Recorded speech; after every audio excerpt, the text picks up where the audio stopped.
Hello students, देखो last class मैंने आप लोगों को मोल कंसेप्ट के अंदर कुछ बेसिक कंसेप्ट्स को यूज करना सिखाया था। हमने मोल्स कैलकुलेट करने के लिए तीन फॉर्मूले डिराइव किए थे, एक मास से, एक नंबर ऑफ पार्टिकल से और एक फॉर्मूला हमने गैसेस के लिए डिराइव किया था कि अगर आपको किसी गैस का वॉल्यूम एसटीपी पर दिया हुआ है तो आप उसके नंबर ऑफ मोल्स कैलकुलेट कर सकते हो। तीनों को रिलेट करना मैंने आपको सिखाया और उसके ऊपर अलग अलग टाइप ऑफ क्वेश्चंस भी करवाए थे जैसे हम उनको रिलेट कर सकते हैं। ठीक, चलो अब हम लोग क्या कर रहे हैं, हम लोग आगे बढ़ रहे हैं।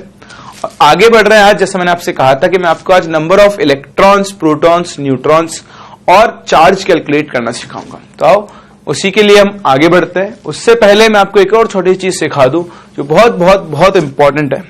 कभी कभी ना आपको क्वेश्चन में नंबर ऑफ ग्राम एटम्स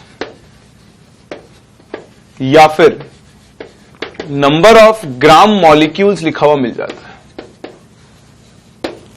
तो यह बहुत अच्छी तरह ध्यान रखें, नंबर ऑफ ग्राम एटम्स का मतलब क्या है? Number of moles of atoms. जिस भी एटम के नंबर ऑफ ग्राम एटम्स लिखे हुए हैं आपको उसके नंबर ऑफ मोल्स बताया गया। सेम उसी तरह नंबर ऑफ ग्राम मॉलिक्यूल्स किसके इक्वल होंगे? Number of moles of molecules के। ठीक, तो ये चीज भी कभी कभी अपने काम में रहती है, इसको आप ध्यान रखना। दिस इज वेरी इंपॉर्टेंट कि नंबर ऑफ ग्राम एटम्स या फिर नंबर ऑफ ग्राम मॉलिक्यूल्स लिखा है मतलब मोल लिखा है। फॉर एग्जाम्पल जैसे मैं क्वेश्चन बोलूं आपसे कि calculate the mass of 5 gram atoms of sulphur. तो देखो आपको सल्फर के 5 ग्राम एटम्स बोल दिए गए। 5 ग्राम एटम्स का मतलब क्या हो गया? ये हो गया 5 मोल सल्फर एटम्स। ठीक, अब क्या निकालना है? मास। बताओ मोल से मास निकालने के लिए क्या करते हैं? वेरी गुड, क्या करते हैं? मोलर मास से मल्टीप्लाई करते हैं। तो बस 5 इंटू सल्फर का मोलर मास होता है 32 ग्राम। वैल्यू कैलकुलेट करो, कितना मिल जाएगा आपको? ये मिल जाएगा 160 ग्राम। तो 5 ग्राम एटम्स ऑफ सल्फर का मास कितना होगा? 160 ग्राम होगा। ठीक, चलो इसी कड़ी में एक और चीज मैं आपको सिखा दूं इसी प्रोसेस के अंदर, है ना, वो भी बहुत इंपॉर्टेंट है। उसमें आप कंफ्यूज होते हो कभी कभी ना, ऐसे क्वेश्चन देते हो। मैं आपको एक क्वेश्चन दूं, calculate the number of atoms in. ठीक, मैं आपको दे रहा हूं एक, तो सपोज कुछ हम लिख लेते हैं, क्या वैल्यू दूं मैं आपको? mg देता हूं, चलो 24 90। एक तो लिखता हूं 96 ग्राम मैग्नीशियम। ठीक, और दूसरा मैं लिखता हूं 96 AMU mg। ये आपके पास दो सैंपल, एक 96 ग्राम मैग्नीशियम है और एक 96 AMU ऑफ मैग्नीशियम है, और आपको यहां पर नंबर ऑफ एटम्स कैलकुलेट करने हैं। अब क्या है ना, अपनी आदत बन चुकी होती है, हमें जब भी मास दिया होता है हम मास से मोल्स निकालते हैं, मोल्स को Na से मल्टीप्लाई करते हैं तो हमें नंबर ऑफ एटम्स या फिर मॉलिक्यूल्स मिल जाते हैं। ठीक, तो आप यहां पे ध्यान देना, जब आपको मास ग्राम में दिया है तो आप वही प्रोसेस यूज करोगे जो अभी हमने डिस्कस किया। पहले आप इसके मोल्स निकालोगे। कैसे? Given mass upon molar mass. देखो गिवन मास ग्राम में और मोलर मास भी ग्राम में, तो इसके आपको मिल जाएंगे 4 मोल। तो 4 मोल क्या मिल गया? मैग्नीशियम। अब देखो मैग्नीशियम तो खुद ही एटम है, तो अगर आपको नंबर ऑफ एटम्स चाहिए तो नंबर ऑफ एटम्स के लिए आपको मैग्नीशियम के मोल्स को बस Na से मल्टीप्लाई करना है। तो ये आ गए number of atoms of magnesium. ठीक, यहां 96 AMU मैग्नीशियम। अब AMU ये बड़ी इंपॉर्टेंट चीज है। बताओ हम AMU कब यूज करते हैं? जब मैंने डिफाइन किया था मैंने आपसे बोला था कि जब आप मास ऑफ 1 एटम, 2 एटम, थोड़े बहुत एटम्स का मास लिखो तो आप हमेशा क्या यूज करते हो? AMU यूज करते हो। तो कभी भी क्वेश्चन में AMU लिखा हुआ मिल जाए ना, AMU, तो ये चीज ध्यान रखना। AMU आते ही आप ये तरीका अप्लाई नहीं कर सकते, गलत है। जब मास ग्राम में दिया होगा तभी हम मोलर मास से डिवाइड करके मोल्स निकालेंगे। अगर आपको AMU दिया है तो सिंपल सा मतलब ये है, भाई देखो एक मैग्नीशियम एटम का मास कितना होता है? 24 AMU। ये डिफरेंस है। एक मैग्नीशियम एटम का मास होता है 24 AMU, जबकि एक मोल मैग्नीशियम का मास कितना होता है? 24 ग्राम। तो आप यहां सिंपल यूनिटरी मेथड से बोलोगे, क्या बोलोगे भाई? 24 AMU का मतलब है एक मैग्नीशियम एटम होगा। बताओ एक AMU का मतलब कितना होगा? 1 AMU will be equal to 1/24 magnesium atoms.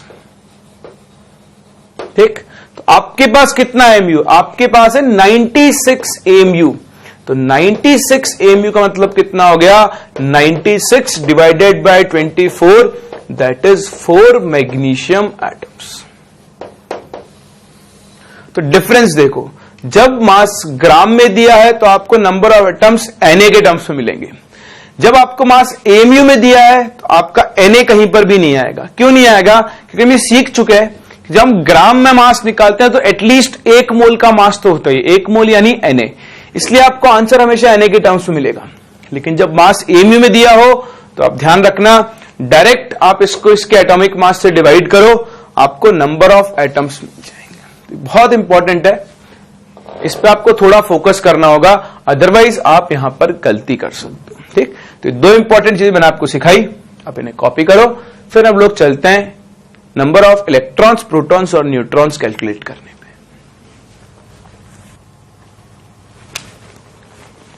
Heading डालो next, calculation of number of electrons, protons and neutrons.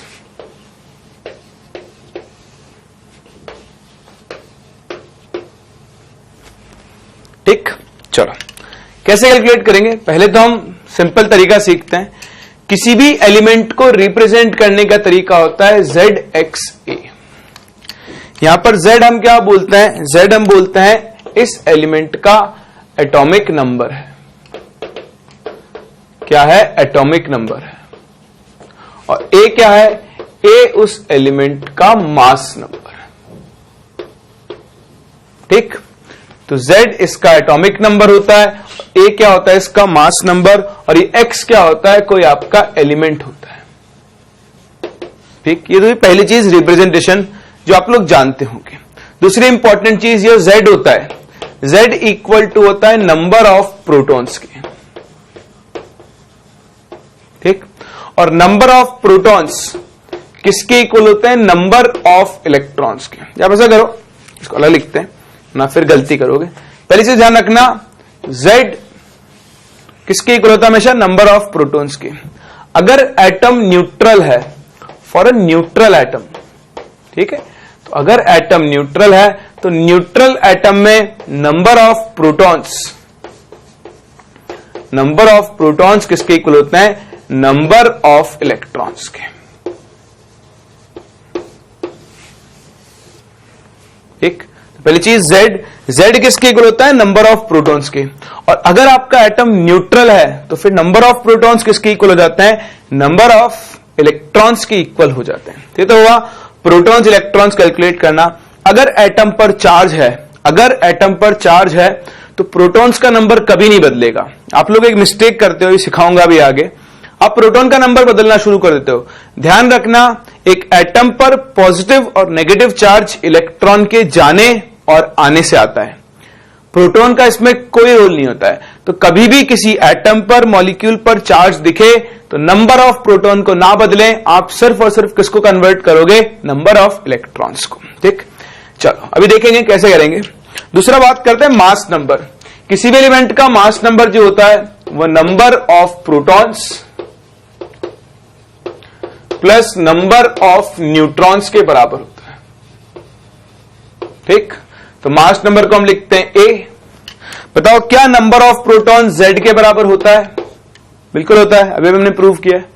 तो ये मास नंबर, ये नंबर ऑफ प्रोटॉन्स। बताओ क्या हम यहां से नंबर ऑफ न्यूट्रॉन्स कैलकुलेट कर सकते हैं? तो अगर हम यहां से नंबर ऑफ न्यूट्रॉन्स कैलकुलेट करने का फॉर्मूला लिखें, नंबर ऑफ न्यूट्रॉन्स, तो एक सिंपल सा फॉर्मूला बन गया A minus Z, that is mass number minus atomic number. इन दो चीजों से आप किसी भी गिवन एलिमेंट में न्यूट्रॉन्स, प्रोटॉन्स, इलेक्ट्रॉन्स तीनों कैलकुलेट कर सकते हो।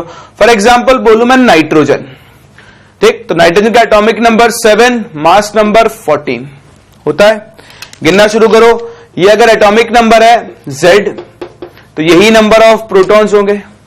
सिंस नाइट्रोजन न्यूट्रल है तो यही क्या होगा, नंबर ऑफ इलेक्ट्रॉन्स भी होगा। तो प्रोटॉन इलेक्ट्रॉन दोनों कितना है, 7। 14 है इसका मास नंबर। तो अगर आपको नंबर ऑफ न्यूट्रॉन्स निकालने हैं तो मास नंबर माइनस एटॉमिक नंबर, इसमें नंबर ऑफ न्यूट्रॉन्स भी क्या होंगे, सेम। तो Z प्रोटॉन आ गए 7, इलेक्ट्रॉन आ गए 7, न्यूट्रॉन भी क्या आ गए 7, तीनों इक्वल है।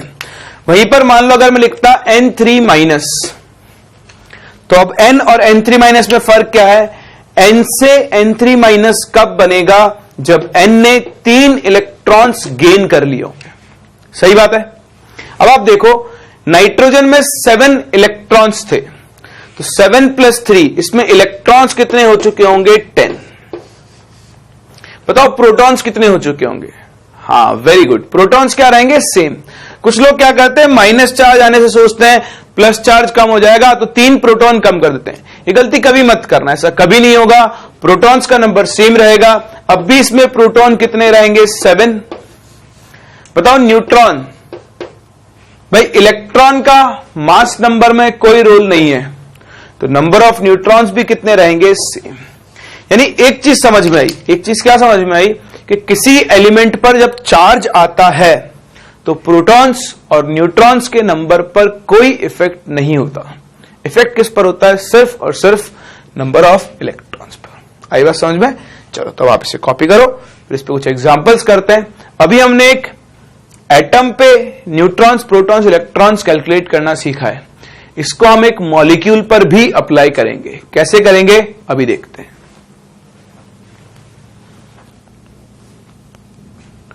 इसी तरह देखो और कंपाउंड मान लो मुझे O2 माइनस में इलेक्ट्रॉन्स, प्रोटॉन्स, न्यूट्रॉन्स कैलकुलेट करने। आप बोलोगे हमें सिंबल कैसे याद रहेंगे, तो देखो भाई एटॉमिक नंबर याद रखना आपके लिए जरूरी है। मास नंबर मैंने आपको लिखवाए थे बहुत सारे, फिर भी और आपकी सहूलियत के लिए कई बार क्वेश्चन में खुद ही बताया था कि इसका एटॉमिक नंबर है, मास नंबर है, बाकी काम आपको करना होता है। ठीक है, बाकी आप यूज करते करते अपने आप ही धीरे धीरे सीख जाओगे। कॉमन एलिमेंट से हम यहां पे काम में लेते हैं। तो आप जानते हो ऑक्सीजन का सिंबल क्या होता है, हाँ 8O16। ठीक, अब आप बोलोगे ऑक्सीजन के तो और आइसोटोप भी होते हैं, लेकिन कॉमन यही है, कुछ नहीं दिया तो हम इसी को मानकर चलते हैं। अब आप बताओ एटॉमिक नंबर 8, तो Z is equals to number of protons तो हो गए 8। ठीक, न्यूट्रॉन्स किसके इक्वल होते हैं, A माइनस Z, तो 16 माइनस 8, न्यूट्रॉन्स भी कितने हो गए 8। बचे इलेक्ट्रॉन्स। अगर ये सिर्फ ऑक्सीजन होता तो इसमें 8 इलेक्ट्रॉन्स होते हैं क्योंकि न्यूट्रल होता, लेकिन इस पर 2 माइनस चार्ज है तो 2 इलेक्ट्रॉन बढ़ चुके हैं, तो 8 + 2 इलेक्ट्रॉन्स कितने हो चुके हैं, 10। क्लियर। ऐसे आप देखो, मैं आपसे एग्जांपल लूं, P3+ है ना, फास्फोरस। तो फास्फोरस क्या होता है, फास्फोरस का एटॉमिक नंबर होता है 15 और मास नंबर होता है 31। आपको यहां इलेक्ट्रॉन, प्रोटॉन्स एंड न्यूट्रॉन्स बताना है। तो बताओ प्रोटॉन तो किसके इक्वल हो गए, Z, that is atomic number 15। Neutrons किसके इक्वल हो गए, मास number minus atomic number, that is 16। बचे कौन, इलेक्ट्रॉन्स। इसमें अगर ये सिर्फ फास्फोरस होता तो इसमें 15 इलेक्ट्रॉन्स होते, लेकिन चार्ज कितना आ गया, 3+, तो फास्फोरस में से आपने 3 इलेक्ट्रॉन रिमूव कर दिए होंगे। तो बताओ 15 में से 3 रिमूव करने के बाद कितने बचते हैं, 12। तो हो गए इसमें प्रोटॉन्स, न्यूट्रॉन्स एंड इलेक्ट्रॉन। इस तरह से आप किसी भी एटम में क्या कर सकते हो, इलेक्ट्रॉन्स, प्रोटॉन्स, न्यूट्रॉन्स कैलकुलेट कर सकते हो। अब इंपॉर्टेंट आता है एक मॉलिक्यूल में कैलकुलेट करना। एक मॉलिक्यूल में हम कैसे इलेक्ट्रॉन्स, प्रोटॉन्स और न्यूट्रॉन्स कैलकुलेट करें। फॉर एग्जांपल मेरे पास मॉलिक्यूल है CO3 2-। मुझे इसमें इलेक्ट्रॉन्स भी बताने हैं, प्रोटॉन्स भी बताने हैं और न्यूट्रॉन्स भी बताने हैं। क्या करें, हाँ बहुत सिंपल है भाई, आपने इंडिविजुअल में कैलकुलेट करना सीख लिया है, तो मॉलिक्यूल में क्या करो, पहले सबके अलग अलग कैलकुलेट करो और उसके बाद सबको ऐड कर दो, है ना। बहुत आसान सा प्रोसेस है। तो कार्बन का सिंबल 6C12, ऑक्सीजन का सिंबल 8O16। ये 2- को बाद में देख लेंगे, है ना। चलो बात करते हैं कार्बन के लिए। बताओ कार्बन में अगर मैं 6C12 की बात करूं तो कार्बन में प्रोटॉन कितने, 6, इलेक्ट्रॉन भी कितने, 6, और न्यूट्रॉन कितने आएंगे, 12 - 6, वो भी 6। सही है। ऑक्सीजन के पास आओ, 8O16,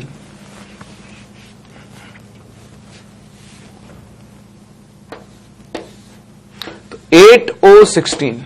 बताओ प्रोटॉन और इलेक्ट्रॉन कितने हो गए, 8, न्यूट्रॉन कितने हो गए, 16 - 8, ये भी हो गए 8। तो अभी मुझे कार्बन में इलेक्ट्रॉन, प्रोटॉन, न्यूट्रॉन पता है, ऑक्सीजन में पता है। अब मैं बात करता हूं CO3 की। तो CO3 में मान लो मैं पहले कैलकुलेट करता हूं इलेक्ट्रॉन्स कैलकुलेट कर लेते चलो, ठीक है। तो इलेक्ट्रॉन्स अगर मैं कैलकुलेट कर रहा हूं तो बताओ एक कार्बन में कितने इलेक्ट्रॉन्स होंगे, 6 प्लस कितने ऑक्सीजन है, 3, and each oxygen contains 8 electrons. लेकिन ये CO3 थोड़े ना है, ये तो CO3 2- है। अगर ये सिर्फ CO3 होता तो इसमें इतने इलेक्ट्रॉन्स होते, लेकिन 2- चार्ज का मतलब उसने 2 एक्स्ट्रा इलेक्ट्रॉन्स गेन कर लिए हैं, तो आप यहां पर +2 और लिखोगे।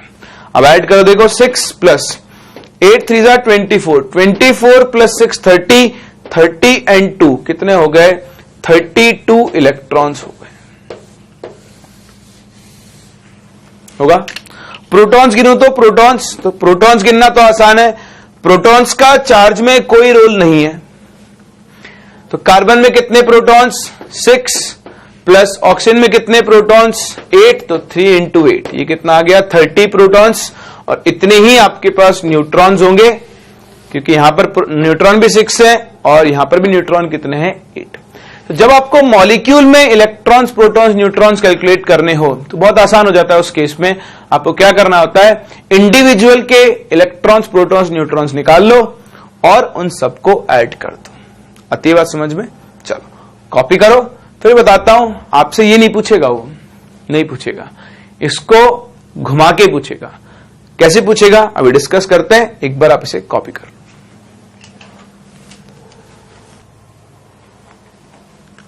तो बताता हूं मैं आपको कि कैसे क्वेश्चंस वो आपसे यहां पे पूछ सकता है। एक्चुअली वो आपसे ये नहीं बोलेगा कि एक SO2 मॉलिक्यूल में इलेक्ट्रॉन्स बताओ। पता कैसा क्वेश्चन देगा, कुछ ऐसा क्वेश्चन देगा, calculate the number of electrons in 9.5 gram PO4 3- ion. उसने एक एटम की तो कोई बात ही नहीं की। तो वो क्या है, जो आपको मैंने पहले पढ़ा दिया उसको यूज करके यहां क्वेश्चन बनवाएगा। आपको उसने सब्सटेंस का मास दे दिया है इस आयन का, तो पहले इसके मास से आपको क्या कैलकुलेट करने होंगे, नंबर ऑफ आयन्स। फिर जैसा हमने यहां सीखा, आप एक आयन में इलेक्ट्रॉन्स गिन लो। एक आयन में पता है तो आपके पास जितने आयन्स होंगे उससे आप क्या कर दोगे, इसको मल्टीप्लाई कर दोगे। तो ये आपके पास प्रोसेस और ये आपका क्वेश्चन। करें स्टार्ट। चलो तो सबसे पहले हमको क्या करना है, आप चाहो तो पहले इलेक्ट्रॉन्स गिन के अलग रख लो, है ना। ऐसा करते पहले इलेक्ट्रॉन गिन लेते हैं। तो मैं बात कर रहा हूं वन मॉलिक्यूल ऑफ PO4 3- की बात करते हैं, ठीक है। देखो वन मॉलिक्यूल PO4 3- में कितने इलेक्ट्रॉन्स होंगे बताओ। फास्फोरस का सिंबल 15p31, और ऑक्सीजन का सिंबल तो आप जानते ही हो 8O16। गिनना शुरू करें। बताओ सिर्फ फास्फोरस में कितने इलेक्ट्रॉन्स होंगे, 15, ऑक्सीजन में कितने होंगे, 8। तो इसमें अगर मैं इलेक्ट्रॉन गिनना शुरू करूं, एक फास्फोरस के 15 electrons plus 4 oxygen each containing 8 electrons.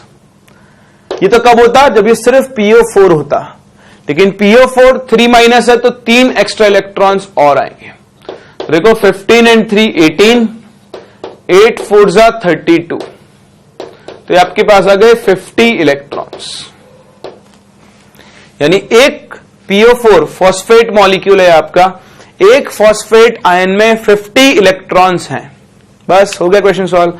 अब आप ये पता कर लो कि 9.5 ग्राम में कितने फॉस्फेट आयन्स होंगे। तो पहले आप निकालो मोल्स। किसके moles? Moles of PO4 3- ion. बोलो कितने होंगे? Given mass 9.5 divided by molar mass, इसका मोलर मास आएगा 95। कर लो ना, 31 + 64 कितना मोल आ गया? 0.1 मोल। तो किसका मोल आया? आयन का। इससे आप निकालो नंबर ऑफ आयंस। तो नंबर ऑफ आयंस निकालने क्या करेंगे? मोल्स को Na से मल्टीप्लाई कर देंगे। बताओ अगर ये नंबर ऑफ PO4 3- आयंस हैं तो इसमें नंबर ऑफ इलेक्ट्रॉन्स कैसे आएंगे? अब हाँ, वेरी गुड वेरी गुड। क्या करना है? सिर्फ मल्टीप्लाई। नंबर ऑफ इलेक्ट्रॉन्स कैसे आएंगे? एक मॉलिक्यूल में 50 इलेक्ट्रॉन्स हैं। अगर एक मॉलिक्यूल में 50 इलेक्ट्रॉन्स हैं तो बताओ इतने मॉलिक्यूल्स में कितने होंगे? Number of molecules into 50। 0 से पॉइंट गया, आंसर कितना आएगा? 5Na। तो ये होंगे वो टाइप ऑफ क्वेश्चन जो आपसे पूछे जाएंगे कि भाई आपको डायरेक्ट ये नहीं बोलेगा कि एक मॉलिक्यूल में बताओ, तो आपको एक अमाउंट दे देगा। उस अमाउंट में फिर आपको क्या करने होंगे? Number of electrons, protons and neutrons calculate करने होंगे। कॉपी करो, एक और क्वेश्चन करते हैं।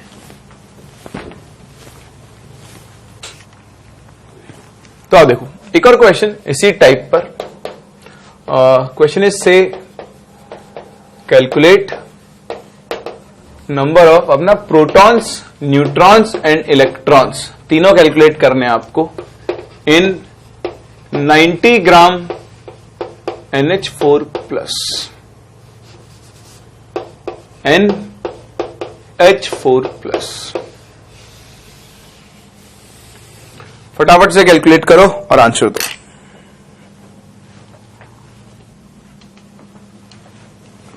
तो सॉल्व आपने कर लिया होगा। आपके आंसर्स आने चाहिए electron, proton and neutron. Electron आपके पास आने चाहिए 50 Na।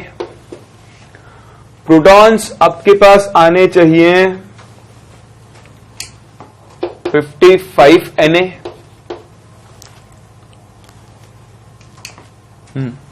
और न्यूट्रॉन्स आपके पास आने चाहिए 35 Na।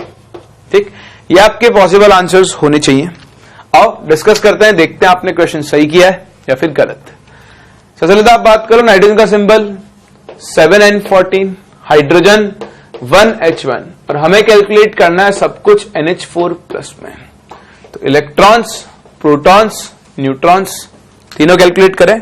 चलो सबसे पहले बात करते हैं नाइट्रोजन की। इलेक्ट्रॉन कितने? 7, प्रोटॉन 7, न्यूट्रॉन्स 14 - 7 वो भी 7। फिर बात करते हैं हाइड्रोजन की। बताओ इलेक्ट्रॉन 1, प्रोटॉन 1, न्यूट्रॉन 1 - 1, न्यूट्रॉन्स कितने हैं? 0। अब गिन लो NH4+ में। देखो NH4+ में एक नाइट्रोजन के कितने इलेक्ट्रॉन? 7 + 4 हाइड्रोजन के 4 - 1 इस पॉजिटिव चार्ज की वजह से। तो 7 + 4 11 - 1 कितना हो गया? 10 इलेक्ट्रॉन्स। तो एक NH4+ में 10 इलेक्ट्रॉन्स है। प्रोटॉन्स गिनो 7 4 + 4 7 न्यूट्रॉन्स के, 4 हाइड्रोजन के, है ना, सॉरी नाइट्रोजन के और हाइड्रोजन के। बताओ प्लस चार्ज से कोई मतलब? कोई मतलब नहीं। प्लस चार्ज का प्रोटॉन न्यूट्रॉन से कोई लेना देना नहीं है। तो कितने आ गए? 11 प्रोटॉन्स। न्यूट्रॉन्स गिनो 7 + 0, भाई नाइट्रोजन के 7 न्यूट्रॉन्स, हाइड्रोजन न्यूट्रॉन्स कितने हैं? 0। तो टोटल कितने न्यूट्रॉन्स आ गए? 7 न्यूट्रॉन्स। तो ये आपके पास नंबर हुआ इलेक्ट्रॉन्स, प्रोटॉन्स एंड न्यूट्रॉन्स का। ठीक है, बस एक एटम में आपको पता लग गए। अब आप पता कर लो कि आपके पास कितने अमोनियम आयंस है। तो 90 ग्राम NH4+ को डिवाइड करो इसके मोलर मास से। 14 + 4 कितना हो गया? 18। तो आपको मिलेगा 5 मोल NH4+। सही, 5 मोल NH4+ का मतलब कितना हो गया? 5 Na NH4+ आयंस। तो बताओ अगर आपके पास 5 NaNH4 प्लस आयंस हैं तो उसमें number of electrons, protons, neutrons कितने होंगे? एक NH4 प्लस में 5 Na है, सॉरी, एक NH4 प्लस में 10 इलेक्ट्रॉन्स हैं। बताओ अगर एक NH4 प्लस में 10 इलेक्ट्रॉन्स हैं तो 5 Na में कितने होंगे? 10 into 5 Na, that is 50 Na। बताओ अगर एक में 11 प्रोटॉन्स हैं तो 5 Na में कितने होंगे? 55 Na। Similarly number of neutrons कितने होंगे? 35 Na। तो ये भी एक टाइप ऑफ क्वेश्चंस हैं जिनसे आपको डील करना हो सकता है और बहुत ही इंपॉर्टेंट है। क्लियर? चलो, इसके बाद एक और टाइप ऑफ क्वेश्चन जहां आपको चार्ज कैलकुलेट करना होता है। तो वहां मुझे कोई थ्योरी की जरूरत नहीं है, मैं डायरेक्ट आपको क्वेश्चन से उस टॉपिक को समझाता हूं। तो आओ देखते हैं कि अब हम न्यूट्रॉन्स, प्रोटॉन्स, इलेक्ट्रॉन्स के बाद चार्ज कैसे कैलकुलेट करेंगे।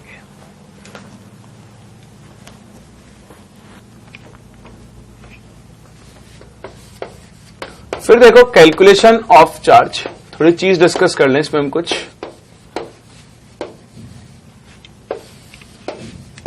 जैसे मैं आपसे बोलूं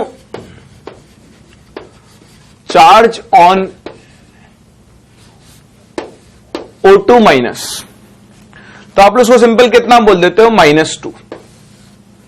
ठीक, मैं आपसे बोलूं magnitude of charge on O2 minus, तो आप उसको कितना बोल दोगे? 2। ये गलत है। Magnitude of charge on O2 minus 2 नहीं है। बताओ हम उसको O2 माइनस कब लिखते हैं? जब एक ऑक्सीजन 2 इलेक्ट्रॉन गेन कर क्या बनाता है? O2 minus. तब इस पर चार्ज कितना बोलते हैं? 2 माइनस। तो ये जो चार्ज है, this charge is basically charge of 2 electrons. कितने इलेक्ट्रॉन्स का चार्ज है? 2 इलेक्ट्रॉन्स का चार्ज है। तो अगर आपको इस चार्ज का मैग्नीट्यूड लिखना है, मैग्नीट्यूड ऑफ चार्ज, तो आप कितना लिखोगे? 2 इलेक्ट्रॉन के चार्ज के बराबर इसका मैग्नीट्यूड होगा। तो एक इलेक्ट्रॉन का चार्ज होता है 1.6 इंटू 10⁻⁻19 कूलम्स। तो अगर एक इलेक्ट्रॉन का इतना होता है तो 2 इलेक्ट्रॉन का कितना होगा? 2 इंटू 1.6 इंटू 10⁻⁻19 कूलम्स। तो ये चीज आप ध्यान रखना है, बहुत इंपॉर्टेंट है ना। ये भी आपसे कभी कभी पूछ लेता है, इसमें आप मिस्टेक कर सकते हो क्योंकि आप लोगों ने आज तक यही सीखा है। इस पर कितना चार्ज है? 2 माइनस, तो आप उसका मैग्नीट्यूड 2 लिखकर अपना आंसर देकर आ जाओगे। कभी भी किसी आयन पे मैग्नीट्यूड ऑफ चार्ज पूछ ले तो आपको इलेक्ट्रॉन के टर्म्स में अपना आंसर देना होगा। बात नंबर 1। बात नंबर 2, ये तो कूलम्स में। कभी कभी आपसे आंसर ना फैराडे में पूछता है, फैराडे। तो फैराडे को हम F से रिप्रेजेंट करते हैं। फैराडे बेसिकली होता क्या होता है? फैराडे होता है चार्ज ऑफ 1 मोल इलेक्ट्रॉन्स, यानी एक इलेक्ट्रॉन के चार्ज को अगर आप Na से मल्टीप्लाई करो 6.02 इंटू 10⁻23 से, तो आपको एक वैल्यू मिलती है, दैट इज 96500 कूलम, और इसको हम बोलते हैं 1 फैराडे।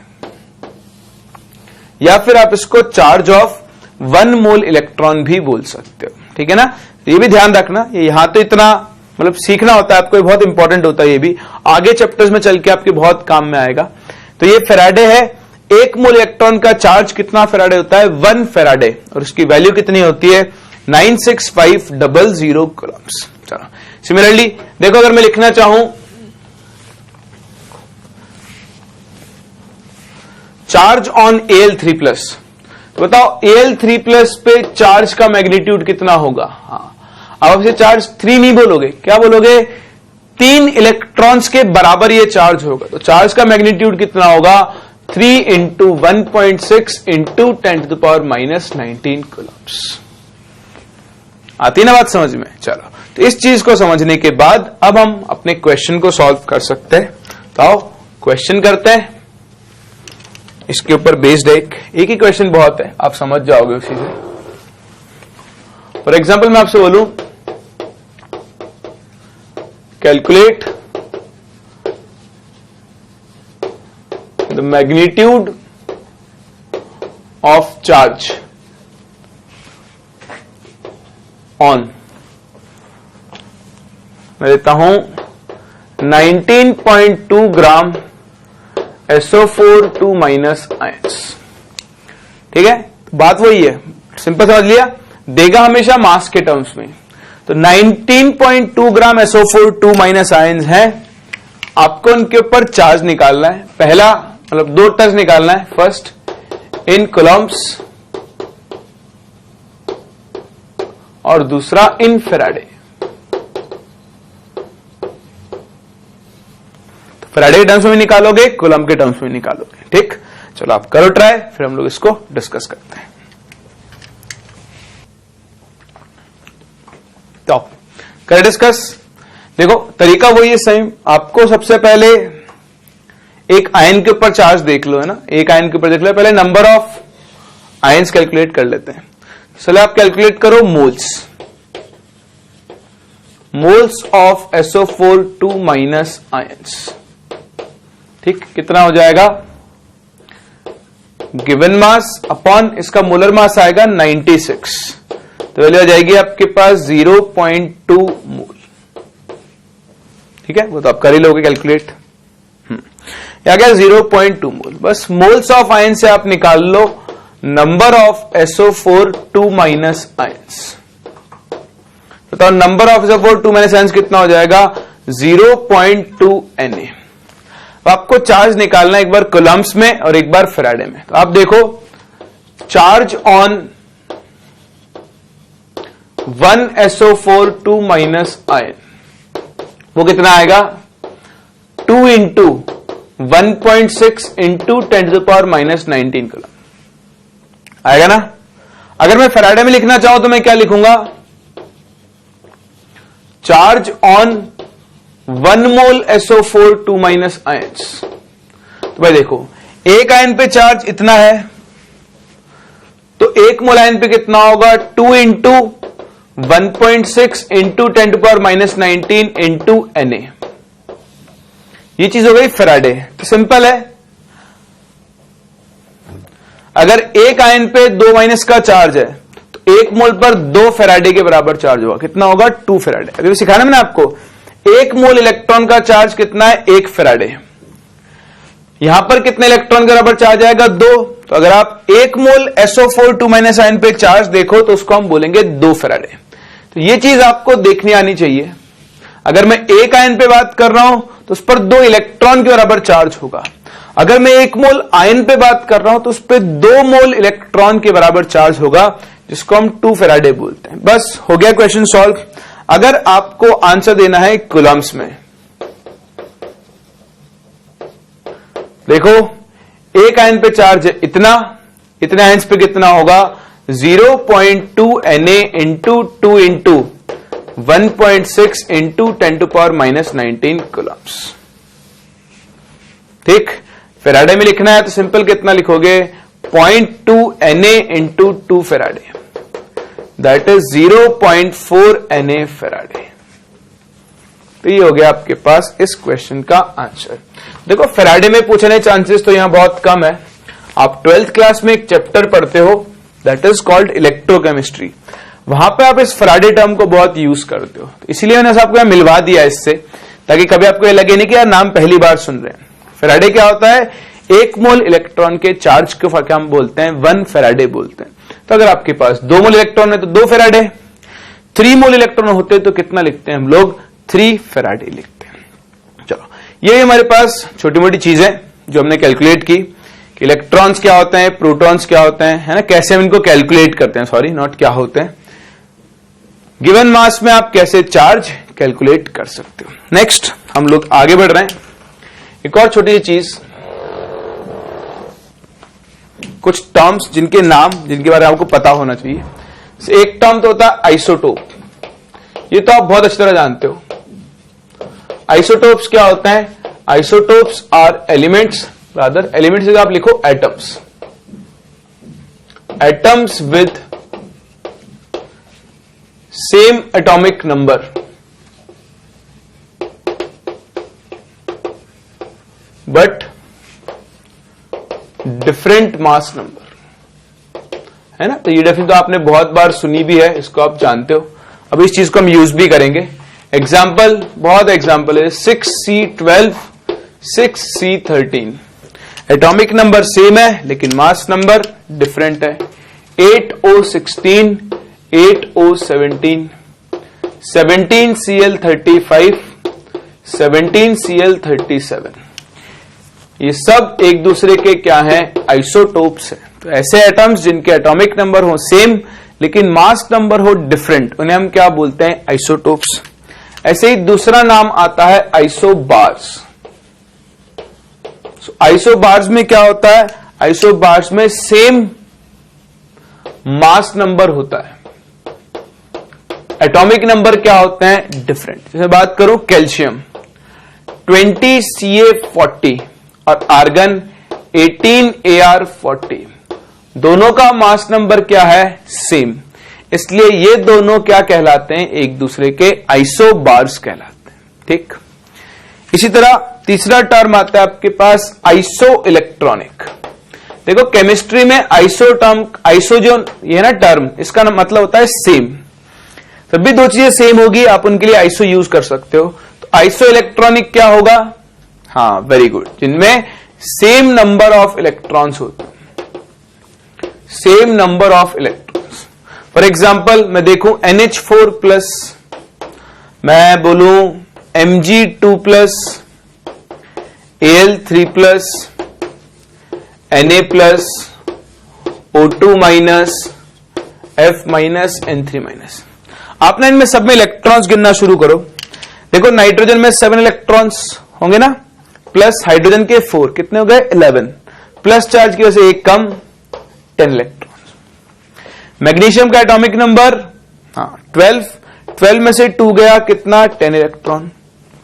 एल्यूमिनियम का एटॉमिक नंबर 13, 13 में से 3 गए, कितने इलेक्ट्रॉन्स? 10। सोडियम 11, 11 में से 1 गया, 10। ऑक्सीजन 8, माइनस चार्ज है ना, 2 ऐड करोगे तो 8 + 2 10। इधर आप आओ फ्लोरीन, फ्लोरीन का एटॉमिक नंबर 9, 9 में 1 ऐड करो 10। N3- नाइट्रोजन एटॉमिक नंबर 7, 7 + 3 कितना हो गया? 10। बताओ क्या इन सब में नंबर ऑफ इलेक्ट्रॉन सेम है? बोलो हाँ, दिख रहा है। इसका मतलब ये सबके सब कैसे हैं? आइसो इलेक्ट्रॉनिक है। क्लियर? तो आइसोटोप्स, आइसोबार्स, आइसो इलेक्ट्रॉनिक। इसके बाद 2 टर्म और बचते हैं, एक आइसोटोन्स। कॉपी करो, फिर उनकी भी बात कर लेते हैं।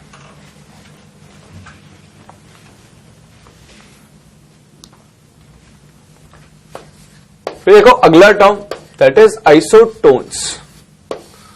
आइसोटोन्स क्या होंगे? ऐसी स्पीसीज, स्पीसीज में ना एटम्स, मॉलिक्यूल सब काउंट हो जाते हैं। Species with same number of neutrons. ठीक है, जिसमें न्यूट्रॉन्स का नंबर क्या हो? सेम, उनको हम लोग क्या बोलते हैं? आइसोटोन्स।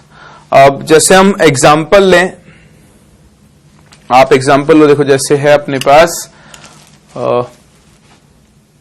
8O16, ठीक। और एक एग्जाम्पल आप ले लो 7N15, ठीक। 16 - 8 बताओ नंबर ऑफ न्यूट्रॉन्स कितने? 8। 15 - 7 नंबर ऑफ न्यूट्रॉन्स कितने? 8। सिंस इन दोनों में नंबर ऑफ न्यूट्रॉन सेम है, हम इनको क्या बोलेंगे? एक दूसरे के आइसोटोन्स। तो नाम से रखना, आइसोटोन यानी नंबर ऑफ न्यूट्रॉन्स क्या होंगे? सेम। लास्ट, ये नाम आपने शायद नहीं सुना हो, इसको भी ध्यान रखना, आइसोस्टेर्स।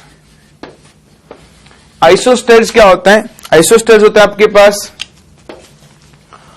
Molecules with same number of atoms and same number of electrons। ठीक, तो ऐसे मॉलिक्यूल्स इनमें नंबर ऑफ एटम्स भी क्या हो? सेम, और नंबर ऑफ इलेक्ट्रॉन्स भी क्या हो, सेम, उनको हम क्या बोलते हैं, एक दूसरे के आइसोटोन्स। जैसे मैं आपको एग्जांपल दूं, CO2 ठीक और N2O है ना, गिनना, पहले गिनते हैं नंबर ऑफ एटम्स, पता है इसमें भी कितना एटम्स है, टोटल 3, इसमें भी एटम्स कितने हैं, 3। फिर गिनते हैं इलेक्ट्रॉन्स, गिनो, कार्बन में कितने इलेक्ट्रॉन होते हैं, 6 प्लस, ऑक्सीजन में कितने होते हैं, 8, तो 8 इंटू 2 कितना हो गया, 16, 16 प्लस 6 कितना हो गया, 22 इलेक्ट्रॉन्स होगा।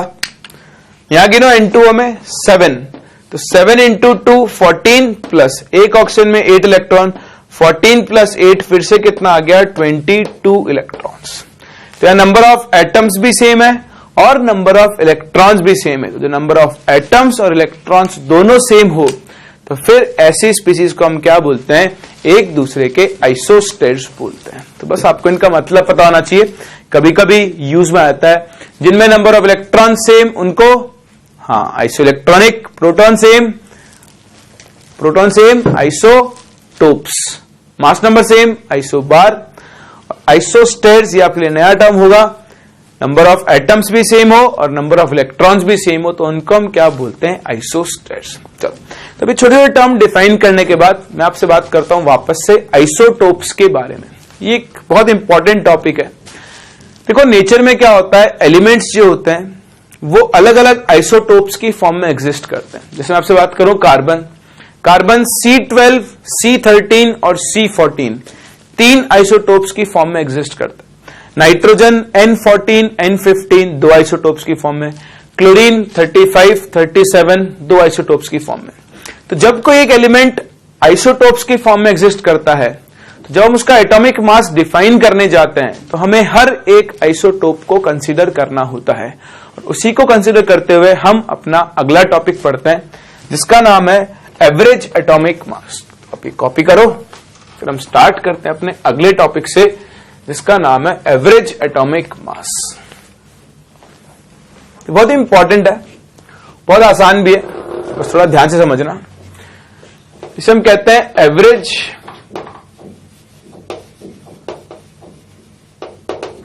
Atomic mass of an isotopic mixture.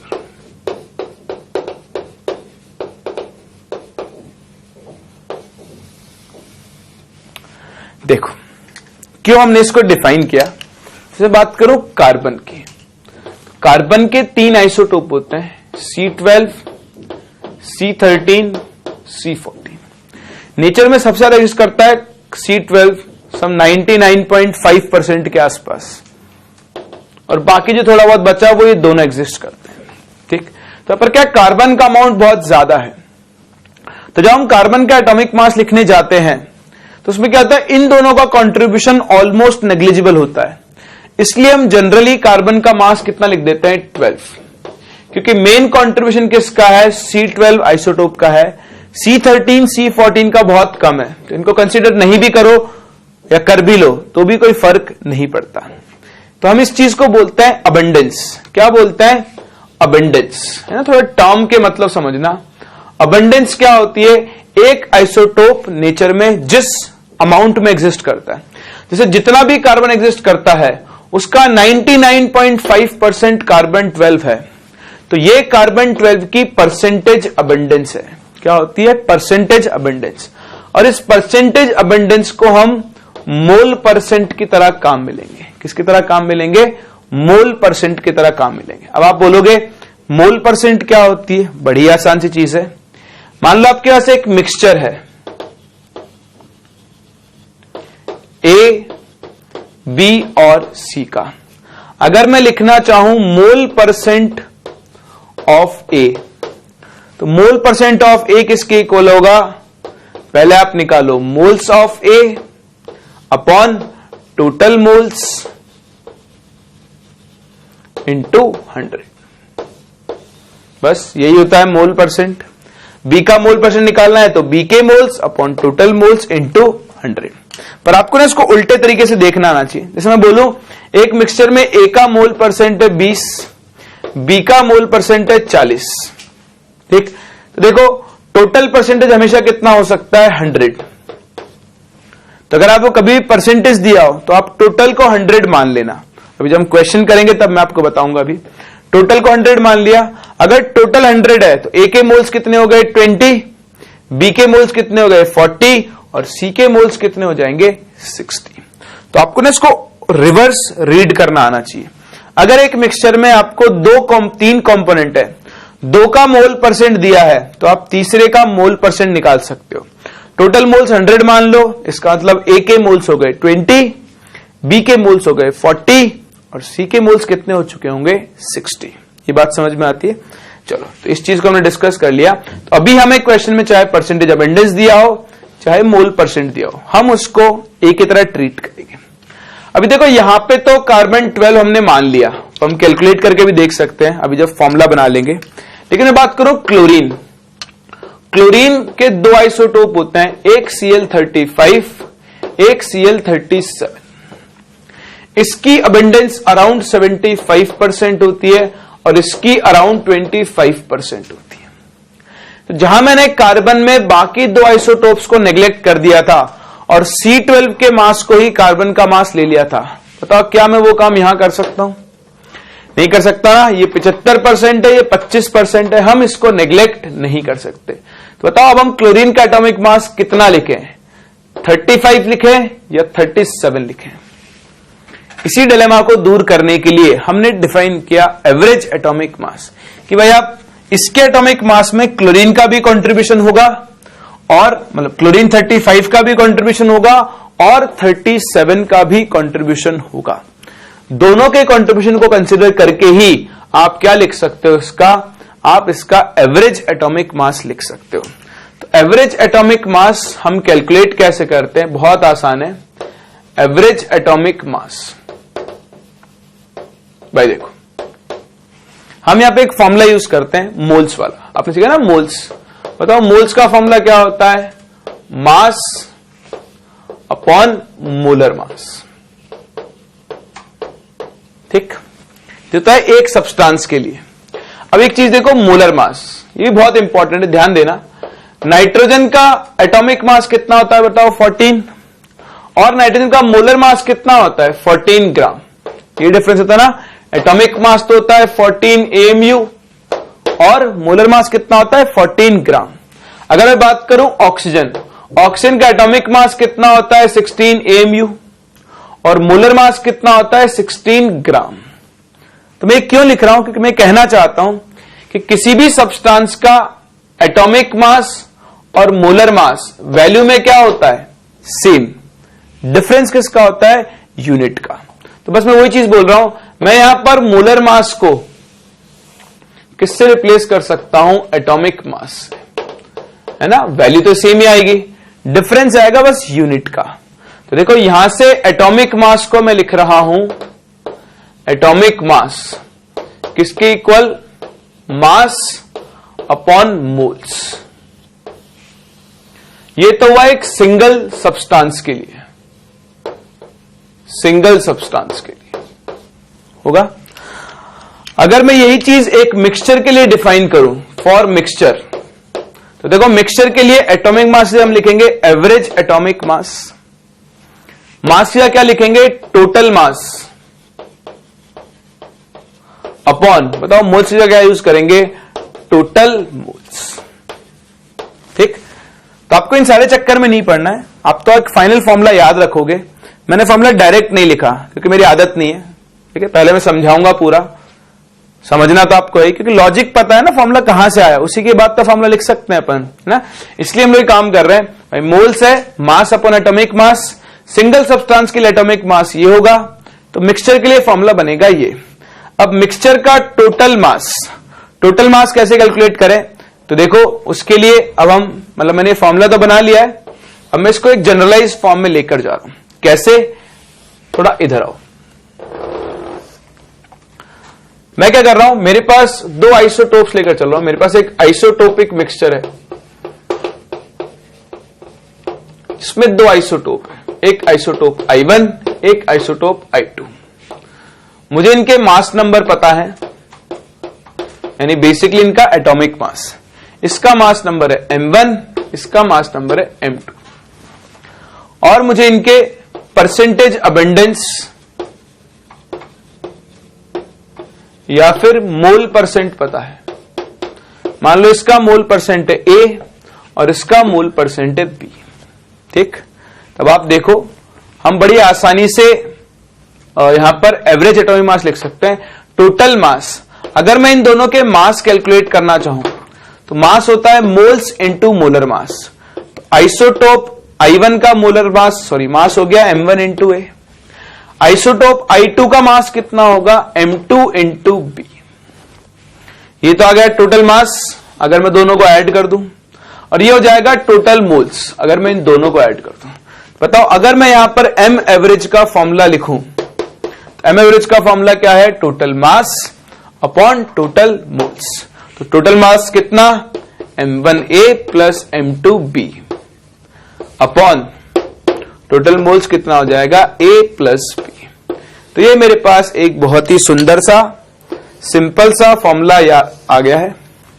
ये सब आपको समझ में आना चाहिए, याद नहीं रखना है। ये चीज आपको याद रखनी है वो है ये कि कोई भी दो या दो से ज्यादा आइसोटोप्स का अगर एक मिक्सचर है तो उसके लिए m एवरेज का फॉर्मूला क्या बना, m1 into A plus m2 into B upon A plus B। यहां पर m1 m2 आइसोटोप्स के मास नंबर है, A और B उनके मोल्स हैं। मोल परसेंट भी दे सकता है, मोल रेशियो भी दे सकता है, परसेंटेज अबेंडेंस भी दे सकता है। तीनों ही केस में आप A और B को यूज करोगे। मोल परसेंट दिया है तो मोल्स यूज करोगे, परसेंटेज अबेंडेंस दिया है तो अबेंडेंस यूज करोगे, और रेशियो दिया है तो एज रेशियो यूज करोगे। कॉपी करो, फिर इसको मैं आपको यूज करके दिखाता हूं।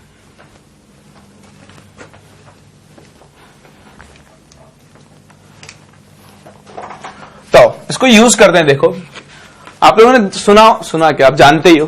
बताओ क्लोरीन का एटॉमिक मास हम कितना लेकर चलते हैं, हाँ 35.5। आज आप उस चीज का रीजन समझ लोगे क्यों हम इसको 35.5 बोलते हैं। देखो क्लोरीन के दो आइसोटोप हैं, एक Cl35 और एक Cl37। अगर मैं इनकी परसेंटेज अबेंडेंस की बात करूं तो इसकी होती है 75% और ये होता है 25%। आप इसको रेशियो की फॉर्म में भी ले सकते हो, क्वेश्चन में रेशियो फॉर्म भी दिया हो सकता है। बताओ रेशियो कितना होगा, 3:1। दोनों से ही आपका आंसर सेम आएगा। पहले मैं परसेंटेज से करके दिखा रहा हूं।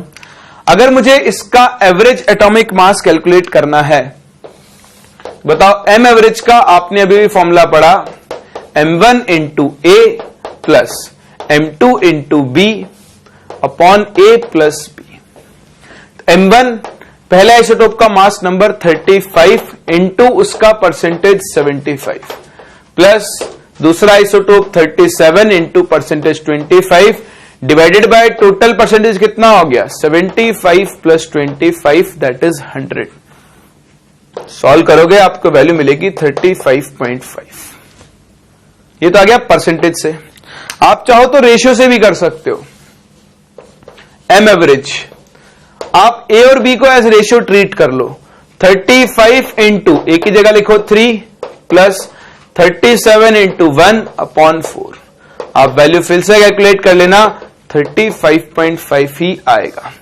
एक्चुअली 35.5 क्लोरीन के दोनों आइसोटोप्स के मिक्सचर का एवरेज है। इसीलिए क्लोरीन का एटॉमिक मास क्या होता है, फ्रैक्शनल। तो आप ध्यान रखना, अगर किसी एलिमेंट का एटॉमिक मास फ्रैक्शनल आ रहा है उसका सिग्निफिकेंस क्या है कि वो अपने आइसोटोप्स की फॉर्म में एग्जिस्ट कर रहा होगा। तो ये पॉइंट भी आप यहीं पे लिख लें, ये भी इंपॉर्टेंट है। कभी कभी आपसे थ्योरेटिकल क्वेश्चन पूछ लेते हैं।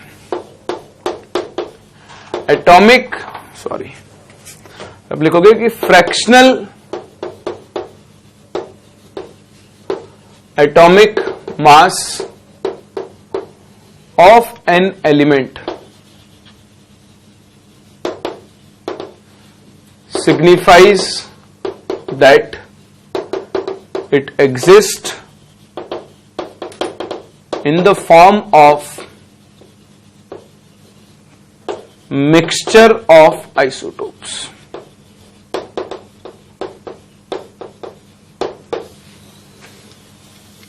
ठीक है, तो क्लोरीन का एटॉमिक मास 35.5 क्यों है? क्योंकि ये अपने आइसोटोप्स की फॉर्म में एग्जिस्ट कर रहा है। तो एक इंपॉर्टेंट टॉपिक है, बड़ा ही आसान है, बस आपको ये फॉर्मूला अप्लाई करना आना चाहिए। तो एक टाइप ऑफ क्वेश्चन तो मैंने आपको करवा ही दिया है, इस पे और टाइप ऑफ क्वेश्चन बनते हैं, लेकिन उनको हम लोग अब नेक्स्ट क्लास कवर करेंगे, क्योंकि आज पहले ही बहुत ज्यादा हमने पढ़ लिया है, टाइम भी बहुत ज्यादा हो गया है। तो आज अपन यहीं तक कंप्लीट करते हैं, नेक्स्ट क्लास हम यहां से आगे कंटिन्यू करेंगे और इसके ऊपर बेस्ड फॉर्मुलेस करेंगे। तो आज हमने बहुत छोटी छोटी लेकिन इंपॉर्टेंट चीजें पढ़ी, कैसे हम न्यूट्रॉन्स, प्रोटॉन्स, इलेक्ट्रॉन्स कैलकुलेट करते हैं, पहले सिंगल एटम में, फिर एक मॉलिक्यूल में, फिर एक गिवन मास में। तो इनकी आप प्रैक्टिस करना बहुत इंपॉर्टेंट है, क्योंकि इनमें हम छोटी छोटी गलतियां कर देते हैं। फिर मैंने आपको चार्ज कैलकुलेट करना सिखाया, वो भी बहुत इंपॉर्टेंट है ना, कि एक एटम पे या एक मॉलिक्यूल पे, एक आयन पे हम लोग चार्ज का मैग्नीट्यूड कैसे देखते हैं। जनरली हम उसको 2-3 बोलते थे, आज मैंने आपको सिखाया कि एक्चुअली उसमें आपको इलेक्ट्रॉन के चार्ज से मल्टीप्लाई करना होता है। और तीसरा बहुत ही इंपॉर्टेंट टॉपिक, एक आइसोटोपिक मिक्सचर का एवरेज एटॉमिक मास। नेक्स्ट क्लास हम इस पे क्वेश्चन करेंगे, इसी फॉर्मूले को एक और मिक्सचर के लिए यूज करेंगे, that is for a gaseous mixture. तो मिलते हैं नेक्स्ट क्लास और आगे कंटिन्यू करते हैं।